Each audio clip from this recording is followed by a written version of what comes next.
When Prince Rogers Nelson walked through the glass doors of the Modernist Art Gallery on Rodeo Drive, carrying a small leather notebook, Curator Genevieve Beaumont looked up from her champagne flute and felt her entire face tighten with displeasure. "Excusez-moi," she said, her French accent sharp as cut crystal. "Sir, this is a private viewing. Invitation only. How exactly did you get in here?" The small man in the simple purple shirt and black pants looked at her. "The door was open." Genevieve set down her champagne with a delicate clink. "We are preparing for tonight's gala. $10,000 per plate. Perhaps you would be more comfortable at—" She paused, let her eyes travel down his casual outfit. "A public museum?" Behind her, a young black man in a gallery assistant's uniform froze mid-step, his eyes going wide. He knew that face. Modernist Art Gallery, Rodeo Drive, Beverly Hills.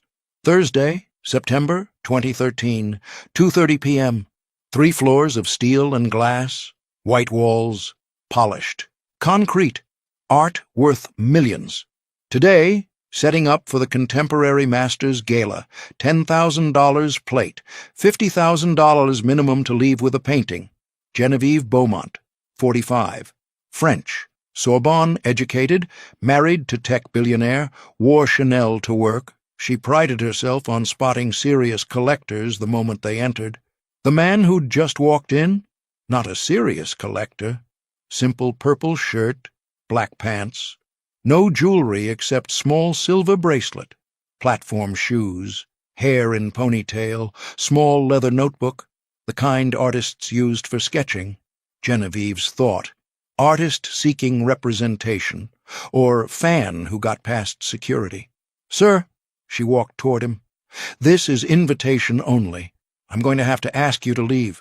Prince stopped in front of a large canvas, bold colors, chaotic lines, unmistakable. Jean-Michel Basquiat. Untitled, Crown, 1982, 2.1 million. "I knew Jean-Michel," Prince said quietly. "We talked about music and art. New York. 83. He wanted to collaborate. We never got the chance." Genevieve laughed, short, dismissive. "Of course you did. Everyone claims to know Basquiat now that he's dead. Very convenient." Prince looked at her. "Is it? Sir, I appreciate your interest, but you need to leave. Now. Before I call security." Behind her, Marcus Williams, 28, gallery assistant, art school grad, struggling artist, pulled out his phone, typed, "Prince musician Basquiat." Results loaded. Photos. Articles. Prince and Basquiat, Manhattan, 1983. Prince talking about Basquiat's visual influence. Basquiat saying Prince understood visual, sonic connection better than anyone. Marcus's hands shook. "Genevieve," he said, "I need to speak with you. Marcus, please escort this gentleman out." "Genevieve." Urgent now. "Now, please." She sighed, followed him behind a partition. "What is so—" Marcus showed his phone. "That's Prince." Genevieve looked. Photos of a performer with wild hair, eccentric clothes. "That's a rock star." "The man out there?" "The same person." "Look closer." She looked. Eyes, face, height. Color drained from her cheeks. Prince would arrive with security, entourage. He wouldn't just walk in. He collects Basquiat. Largest private collection. He and Basquiat were friends. Everything he said is documented. Genevieve's hand went to her throat. "Oh, mon Dieu!" She rushed back to the gallery floor. Prince hadn't moved, still standing in front of the Basquiat. Now he'd opened his notebook, sketching something. Quick, precise lines. "Mr. Nelson." Genevieve's voice was completely different now. Smooth, apologetic. "I am so sorry, I didn't realize—" Prince closed his notebook, looked at her. "Didn't realize what?" "That you were who you are. If I'd known—" "Known what? That I have money?" His voice was quiet, but there was an edge to it. "Or that someone like me is allowed to appreciate art?" Genevieve's mouth opened, closed. That's not what I meant." "Then what did you mean?" Prince turned to face her fully. "You looked at my clothes, my height, my skin, and you decided I didn't belong. before I said a single word. "Mr. Nelson, please, I apologize profusely. I made an error in judgment. You made an assumption. There's a difference." Marcus stood frozen by the partition, watching, barely breathing. Prince looked back at the Basquiat. "Beautiful piece, but I'm not buying it." Genevieve's face went from apologetic to confused. "You're not?" "No, I have 3 Basquiats already, and I don't like supporting galleries that judge people by their appearance." He started walking toward the door. Genevieve followed. "Mr. Nelson, please let me make this right. We have other pieces, a herring, 2 Liechtensteins, Prince stopped. Not because of her sales pitch, because he'd spotted something leaning against Marcus's desk, a portfolio, large, black leather, well-worn. "Whose work is that?" Prince asked. Marcus's breath caught. That's mine, sir." Prince walked over. "May I?" Marcus nodded, couldn't speak. Prince opened the portfolio carefully. The first piece was an abstract, bold purples and golds, musical notes hidden in the composition, sound waves visualized as color. Prince was silent, studying it.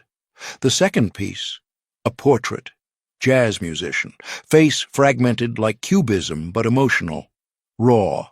Third piece, pure abstraction, movement, energy, like music frozen in paint.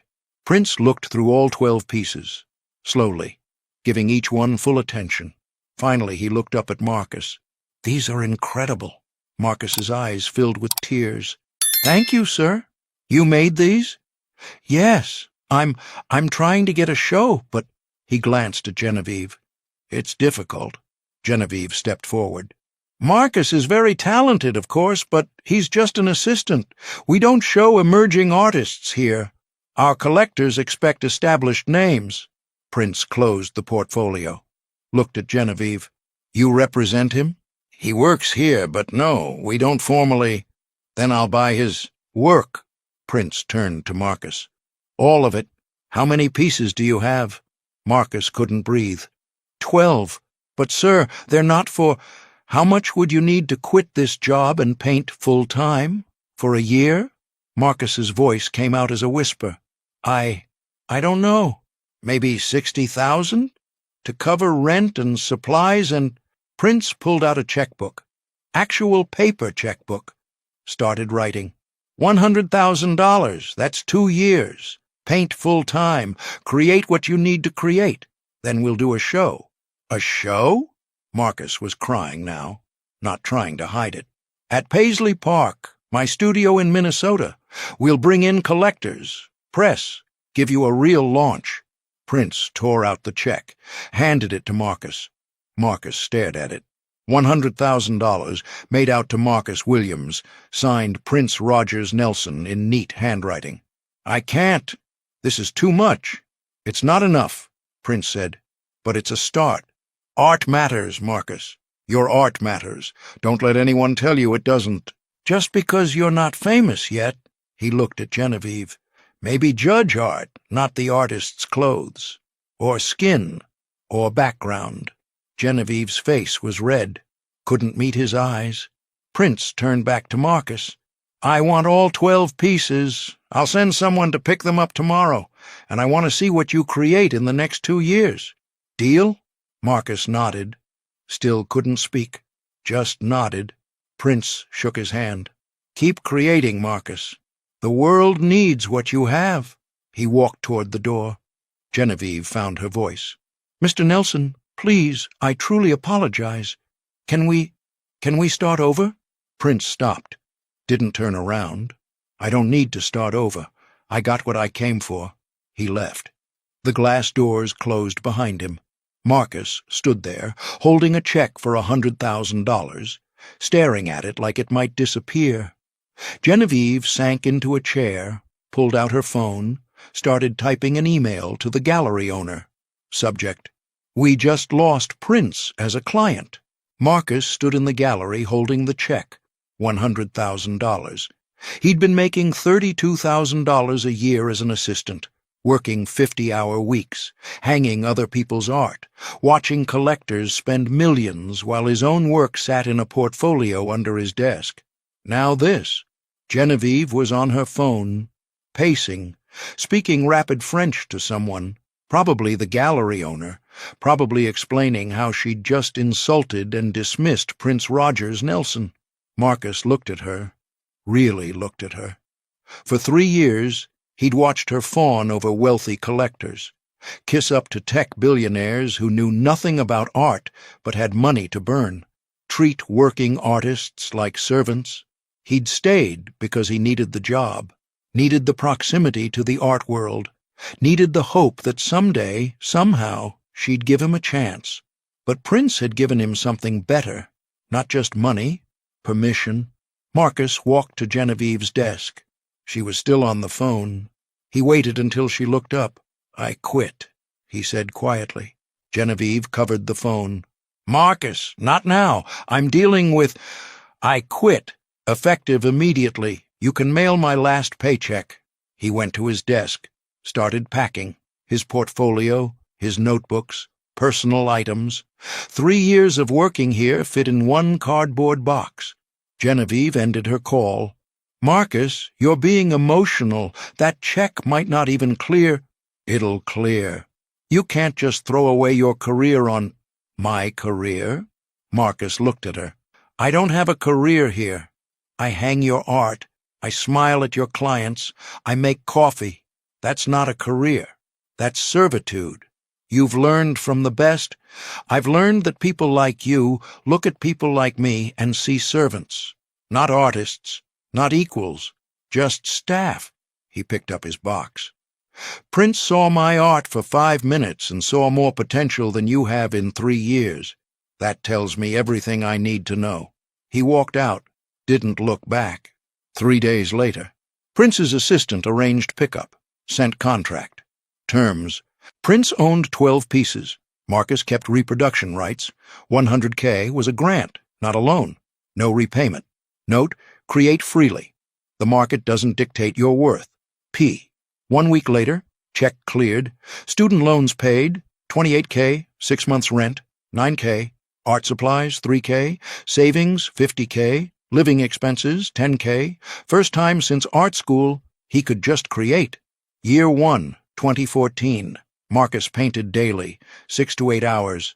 Explored sound visualization. Jazz as color, hip-hop as texture, 23 new pieces, large canvases, bold, confident. December 2014. Prince's assistant.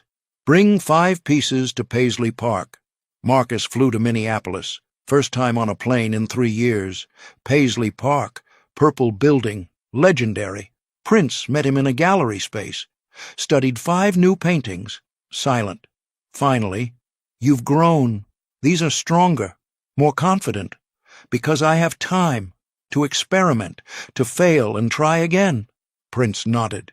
"That's what freedom gives you, permission to fail. Keep going. 1 more year. Then we'll do the show. Year 2, 2015. 31 more pieces. Total, 66 works. July 2015. We're scheduling your show, September 12th, Paisley Park. Marcus chose 18 strongest pieces. Prince's team, framing, shipping, insurance, marketing, press.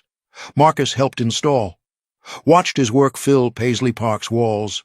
Surreal, impossible, real. September 12th, 2015. Paisley Park Gallery, 7 p.m. 200 guests.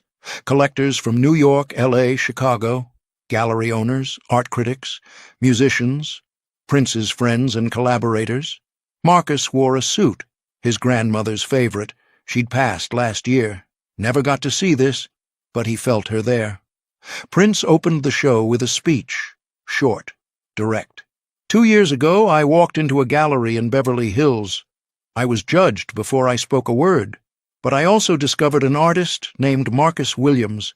His work spoke to me. Music visualized, emotion crystallized, truth painted. I gave Marcus 2 years to create without compromise. This is the result. 18 pieces. Each one proof that talent doesn't wait for permission, it just needs opportunity. Support artists who take risks, who show you something you haven't seen before, who make you feel something new. Marcus Williams is that artist. Prince stepped aside. The crowd applauded. Marcus couldn't speak, overwhelmed. The first sale happened within 20 minutes. A large abstract piece, sound waves in purple and gold, $15,000. By 9 p.m., 12 pieces had sold. Total, $187,000. By 10 p.m., all 18 pieces were sold. Final total, $312,000. Marcus stood in the corner, crying, shaking. Prince found him, put a hand on his shoulder. "You did this, not me. The work did this. You gave me the chance. I gave you time. You gave yourself the discipline. There's a difference." A gallery owner from New York approached. "Mr. Williams, I'd like to represent you. Can we talk?" Another from L.A. "I have 3 collectors asking if you do. Commissions." A critic from the Minneapolis Star-Tribune. "Can I interview you for Sunday's arts section?" Marcus was launched. 2016, first solo New York show, sold out, featured in Art in America, April 21st, 2016. Prince died. Marcus brought a painting to the memorial. Purple Rain, visualized. Sound waves, purple and gold, grief and gratitude. Donated to Paisley Park's permanent collection. 2017. Marcus established Prince Rogers Nelson Emerging Artist Grant. $100K annually. 2 years to create freely. Same terms Prince gave him. 2018. Genevieve emailed, "I'm sorry, I was wrong. Can we talk?" Marcus never responded.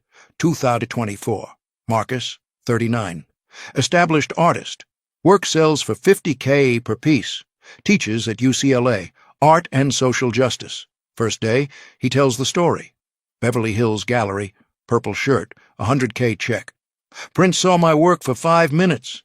Saw potential my boss missed in 3 years because he judged my art, not my position. Your worth isn't determined by who validates you. It's determined by the work you create." His studio wall, framed check. Never cashed. Second check, Prince sent after the Paisley. Park show, $100K. Memo, because you paid it forward. Marcus had established the grant. Prince refunded the original investment. Note, you didn't need my money. You needed permission to believe in yourself. Now give someone else permission. Genevieve still runs the gallery. Changed after Prince died. His estate sent a letter he'd written 2 months before death. "Genevieve, you saw wealth and clothes, missed art and humanity. Marcus Williams is going to be legendary. Maybe this time you'll see him." She framed it. Reads it every morning. Still hasn't contacted Marcus. Some apologies are too late. Prince didn't buy the 2.1 Nepero Basquiat. He bought a dream for $100K. The painting would hang on his wall. Marcus's success hangs in museums. That's the difference between collecting art and creating artists.